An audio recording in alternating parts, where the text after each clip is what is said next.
Πού πονάς? Στο γόνατο και χαμηλά στην πλάτη. Πώς σε λένε? Μέρη.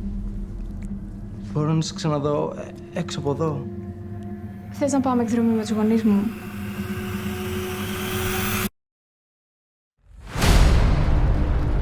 Θέλω να σε προειδοποιήσω. Οι γονείς μου είναι λίγο περίεργοι.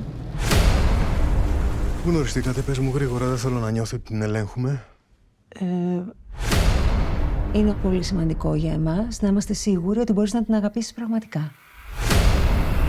Ότι δεν θα της κάνεις κακό έστω και άθελά σου. Έλα καλύτερα να κάνουμε κάποιες δοκιμές. Εγώ τους έχω συγχωρήσει.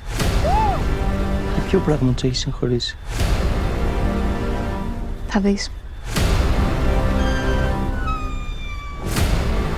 Μα τι κάνετε? Ναι, δεν είμαστε πολύ καλά.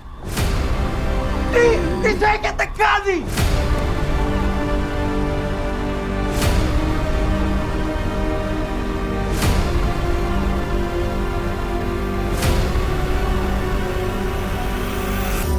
Αν βγάλουμε μαζί αυτό το τριήμερο, η οικογένειά μου μπορεί να ξαναγίνει κανονική.